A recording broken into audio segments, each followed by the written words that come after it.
Kelly Krauskopf, if you can't handle the heat, get out of the kitchen. If you were perfectly fine when Fever fans were bending over, kissing your ass, applauding your decisions, you better stand here and take it when Fever fans are pissed off, upset, and are voicing their displeasures. If our voice mattered that much then, you best believe it matters that much now. The Indiana Fever president recently said some things about Caitlin Clark that have the entire basketball world talking. Furthermore, I have to admit that when you try to downplay the importance of your why, it changes everything. For franchise players, the response was severe and swift. Karma reminds you of the real leader in a funny way. The ramifications of this error are completely absurd. What do you think happens when businesses try to cut back on their biggest stars? Reactions from players and staff seem to indicate that someone thought it would happen at the Indiana Fever. Recording a discussion about their intended brand development was a terrific idea, more than just Caitlin Clark, since nothing communicates a brilliant business strategy like publicly denigrating the person who independently saved your franchise from complete insignificance. Isn't that right? In their statements, the Fever leadership, and I am being polite calling it leadership here, discussed their goal of creating a long-lasting brand. Similar to Apple, Caitlin Clark's role in all of this is to make sure that everyone understands that they want to avoid relying too heavily on their core player. Fever brand is going to get as big and go as far as Caitlin Clark takes it. And I don't think Kelly Krauskopf understands that.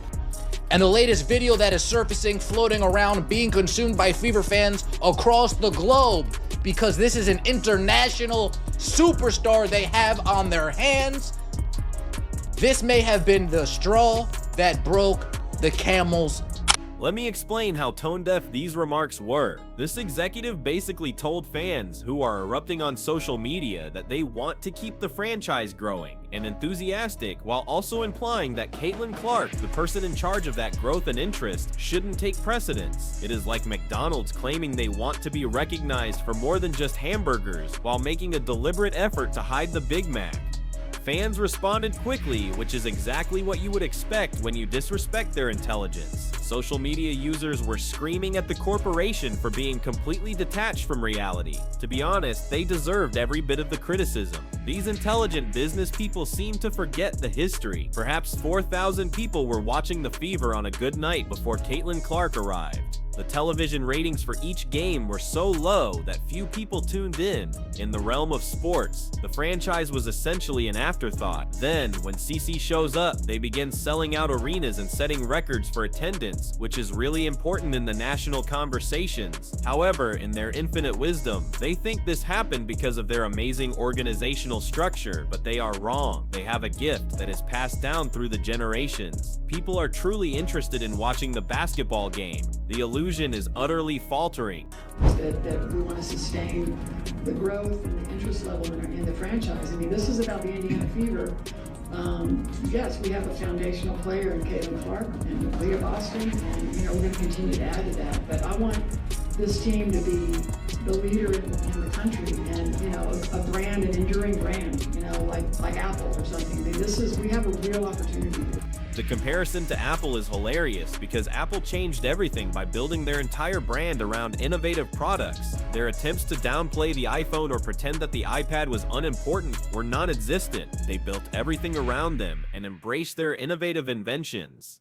This is precisely what the Fever ought to be doing. Certain lucrative franchises have always succeeded with their stars. You do not try to reduce Michael Jordan's influence when you have him. You build the entire business around maximizing his potential. You do not behave like a generic team when you have Magic Johnson. Without him, the Lakers would not have been the same. The Lakers did not accidentally invent Showtime. It was no coincidence that the Bulls became a global sensation. These things happen as a result of intelligent groups realizing they had special players and building their entire identity around showcasing those skills. But instead of acknowledging the fact that they had won, it appears that the Fever ignored that memo regarding the lottery that is Caitlin Clark. They are worried about allocating the credit and making sure everyone gets their shine. They do not seem to be as concerned with winning trophies as they are with hurt feelings.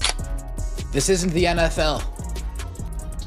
This is the WNBA. A star is going to take the Fever where the Fever want to go. And that star is Caitlin Clark. Kelly, you're talking about being a leading brand. You're talking about sustaining growth, sustaining the interest level in the franchise. You know how that happens? Is if Caitlin Clark stays in Indiana, is if Caitlin Clark is participating in an entertaining and exciting brand of basketball that doesn't take away and diminish her skill sets, that doesn't turn off fans that have been following her for the last 3 to 5 years. Let's also talk about how timely these comments are, which makes them even more ridiculous. This came right after we had been watching Caitlin encounter difficulties in a system that underutilizes her abilities. We have seen her struggle to make contact, deal with teammates who do not pass, and take part in an offense that seems prearranged to lessen her effectiveness. So what do they do when supporters are already irritated with the organization's management? As if they were trying to put out a fire with gasoline, they leave the public with comments that basically confirm everyone's worst fears about their main priority. Retaliation was immediate and harsh. Admirers started to question the organization's actual worth. When Caitlin's contract status allowed, people began talking about how she might benefit somewhere else. This is the exact opposite of what you want when building an enduring brand.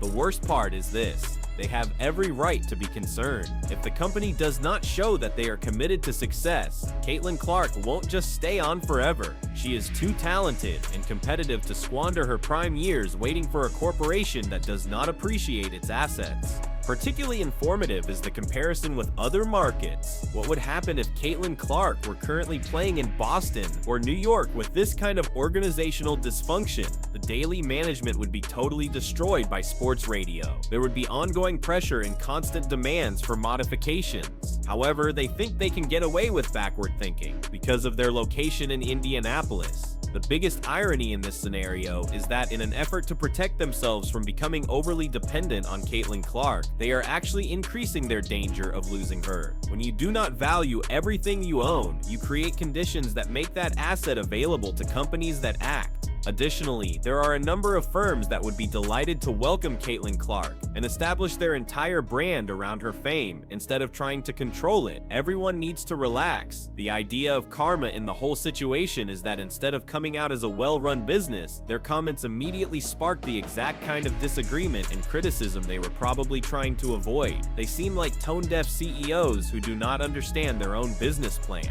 It is probably the most accurate assessment of what happened here. Some people are incredibly blessed, but they do not fully understand why. They think that their success can be replicated without the person who achieved it, and they will soon learn a very expensive lesson about the realities of professional sports when you minimize your team's most relevant player. Consequently, do not be surprised if the basketball community calls you out for it. The Fever's leadership only learned this information the hard way. What are your thoughts? Please let me know in the comments if companies ever try to minimize their celebrities. Click like to view more takes that break through the corporate heat.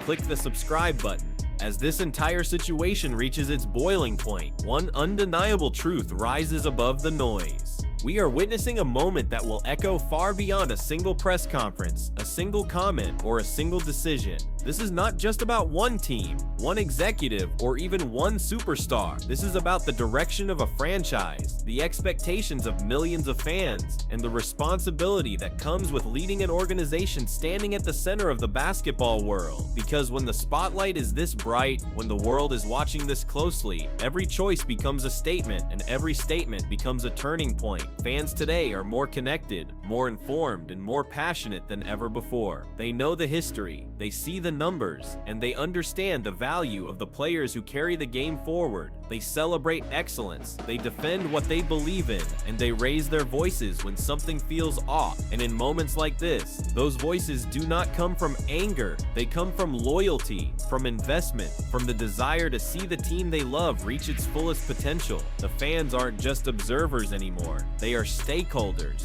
They are the heartbeat, and when they speak, the world listens.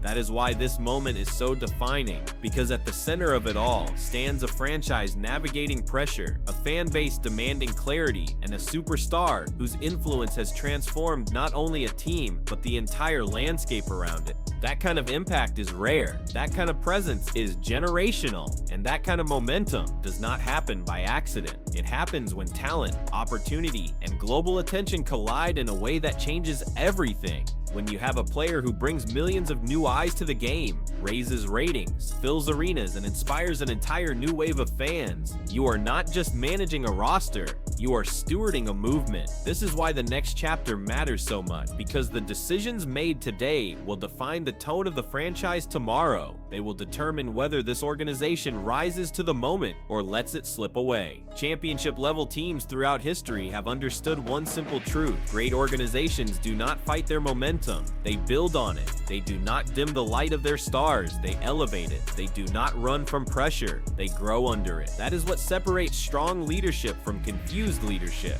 and what separates long-term success from missed opportunity. And beyond the statements, the reactions, and the debate lies a much bigger question. Where does this team go from here? Because the world is not just watching what was said, they are watching what happens next. Will the franchise embrace the opportunity in front of them? Will they strengthen the bond with their fans? Will they anchor their identity around the talent that has already changed everything for them? Or will uncertainty and mixed messaging create cracks that the basketball world continues to question? What happens next will not just shape headlines. It will shape trust. It will shape culture. It will shape the way players view the franchise, the way fans show their support, and the way the team positions itself in the future. It will determine whether this becomes a story of growth or a story of missed potential. And that is why every move from here forward carries weight. But one thing is undeniable. The fans are awake, the world is engaged, and the conversation is louder than ever. This moment has sparked a reaction, a dialogue, a fire that won't fade quietly, and whether this becomes a turning point toward unity or a warning sign of deeper issues depends entirely on what the organization chooses to do next.